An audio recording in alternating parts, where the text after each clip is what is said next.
ओम शांति। ओम शांति। आज दिनांक 5/3/2026 है। आज की इस विशेष रूहानी चर्चा में हम शिव बाबा के मधुर महावाक्यों की गहराई में उतरेंगे। जी बिल्कुल। आज की महावाक्य बहुत ही अलौकिक हैं। हाँ, और आज की मुरली का जो मूल सार शिव बाबा ने स्पष्ट किया है वो कुछ इस प्रकार है।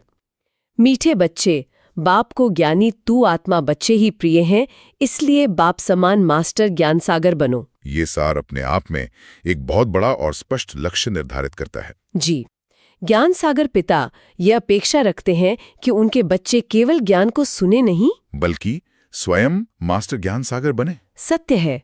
और इसी असीम सत्य की नींव को समझने के लिए आज का प्रश्न और उत्तर एक कुंजी का कार्य करता है। मैं आज का प्रश्न पढ़ता हूँ। प्रश्न है, कल्याणकारी युग में बाप सभी बच्चों को कौन सी स्मृति दिलाते हैं? जी, और उत्तर है, बच्चे तुम्हें अपना घर छोड़े 5000 वर्ष हुए हैं। तुमने 5000 वर्ष में 84 जन्म लिए। अब ये अंतिम जन्म है, वानप्रस्थ अवस्था है। इसलिए अब घर जाने की तैयारी करो, फिर सुखधाम में आएंगे। भल गृहस्थ व्यवहार में रहो, लेकिन इस अंतिम जन्म में पवित्र बन बाप को याद करो। ये उत्तर बहुत ही गहन है। आज की हमारी इस पूरी रूहानी चर्चा का मुख्य उद्देश्य इसी उत्तर में छिपा है। बिल्कुल। यह दस्तावेज कोई साधारण संदेश नहीं है। यह इसलिए इतना महत्वपूर्ण है क्योंकि यह हमें इस असीमित नाटक, जिसे हम बेहद का नाटक कहते हैं, उसमें हमारी वास्तविक भूमिका की याद दिलाता है। सही कहा आपने। यह बताता है कि ज्ञान और योग रूपी अग्नि से कैसे हम स्वयं को फिर से सतो प्रधान बना सकते हैं, क्योंकि अब घर लौटने का समय आ गया है। जी, और इस पूरी यात्रा को समझने के लिए सबसे पहले हमें इस बेहद के नाटक और उसमें हमारे उन 84 जन्मों पर विचार करना होगा। हाँ, शिव बाबा हमें हमेशा यह याद दिलाते हैं कि भगवान एक है और वो सर्वव्यापी नहीं है। सत्य है। हम सभी आत्माएं इस भौतिक शरीर से बिल्कुल अलग हैं। हम एक चमकते हुए सितारे या बिंदु के समान हैं जो अपने परम घर शांति धाम से इस धरती के रंगमंच पर आती हैं। इस अवधारणा को गहराई से महसूस करने के लिए हमें एक असीमित नाटक की उपमा को अपने मन में लाना होगा। एक बेहद के नाटक की उपमा। बिल्कुल। कल्पना करें एक बहुत ही विशाल और अंधीन रंगमंच की।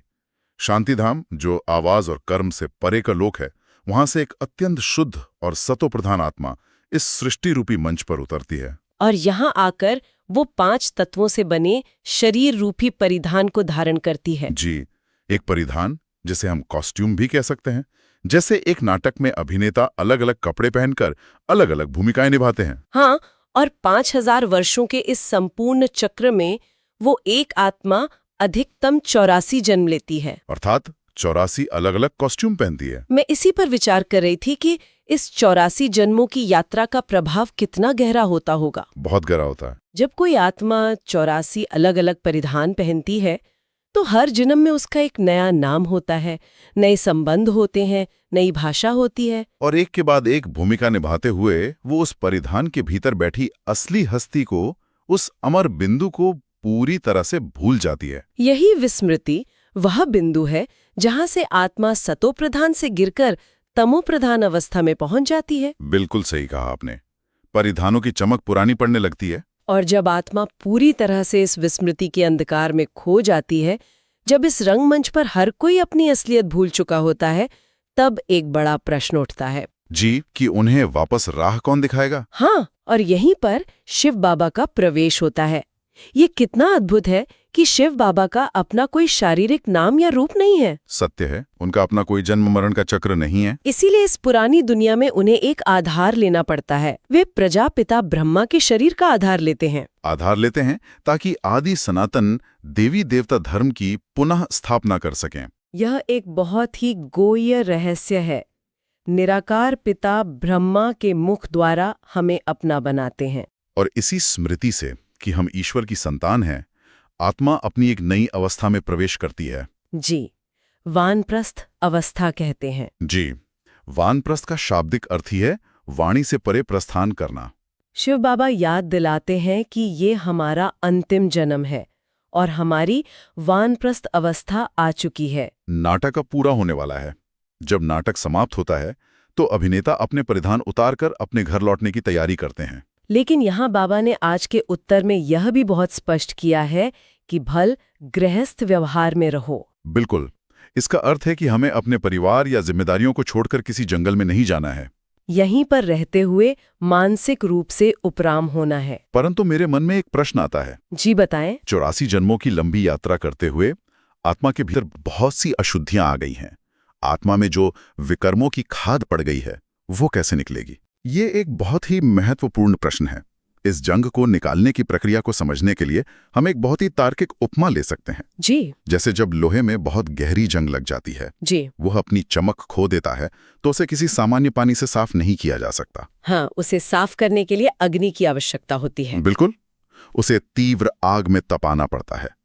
अग्नि ही वो तत्व है जो लोहे की अशुद्धियों को जलाकर उसे पुनः शुद्ध करती है। तो इसी तरह आत्मा को शुद्ध करने के लिए भी योग रूपी अग्नि की आवश्यकता है। जी, योग रूपी अग्नि अर्थात शिव बाबा की निरंतर याद। ये समझना बहुत जरूरी है कि ये सन्यासियों के हठ योग से बिल्कुल अलग है। पूरी तरह अलग है। सन्यासियों के मार्ग में घर बार छोड़ना पड़ता है, लेकिन शिव बाबा का मार्ग सहज राजयोग है।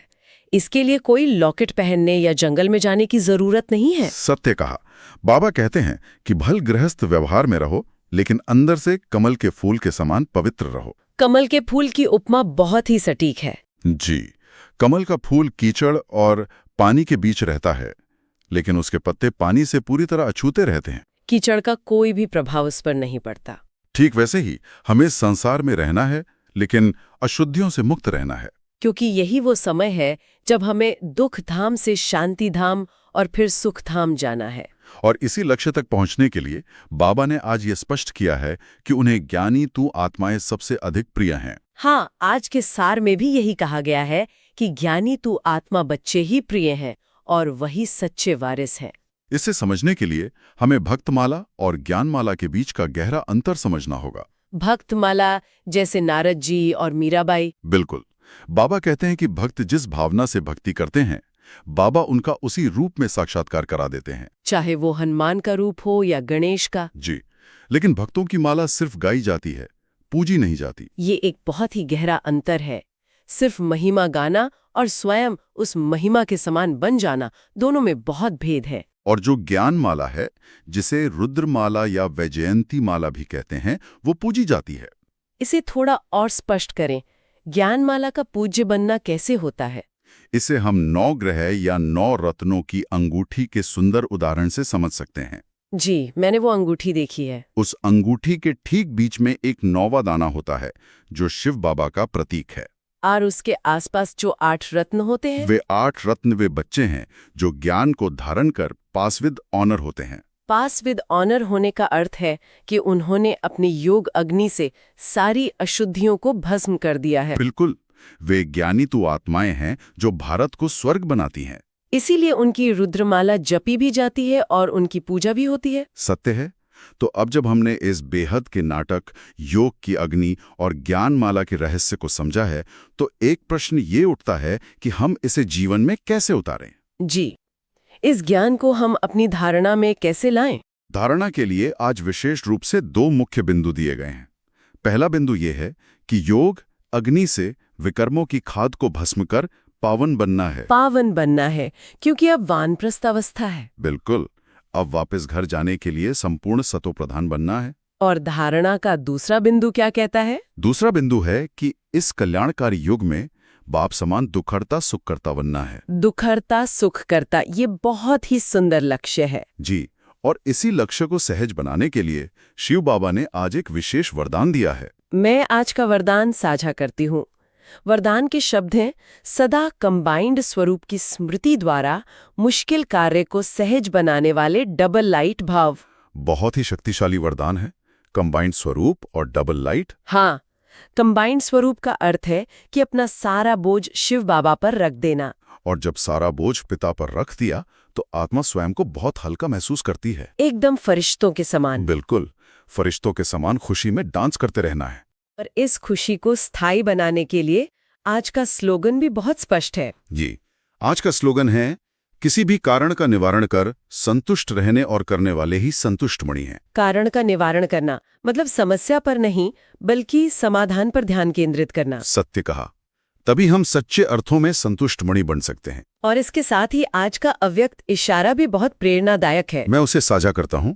अव्यक्त इशारा है, निश्चय के फाउंडेशन को मजबूत कर, सदा निर्भय और निश्चित रहो। निश्चय का फाउंडेशन। जी, जो आत्मा त्रिकालदर्शी है उसे ये पक्का निश्चय है कि हमारी विजय हुई ही पड़ी है। और जहां ये निश्चय है वहां चिंता का कोई स्थान नहीं, वो आत्मा सदा निश्चिंत रहती है। बिल्कुल। तो आज की इस गहन रूहानी चर्चा के अंत में मैं चाहूंगा कि हम सभी एक बहुत ही गहरे विचार के साथ इस सत्र को पूर्ण करें। जी अवश्य। विचार करें, कल्पना करें कि यदि हमें ये पक्का निश्चय हो जाए कि इस बेहद के नाटक में हमारी विजय पहले से ही तय है, तो आज हमारे मन का कौन सा डर या चिंता हमेशा के लिए समाप्त हो जाएगी। इसी अविनाशी सत्य पर हमें विचार करना है। सत्य है।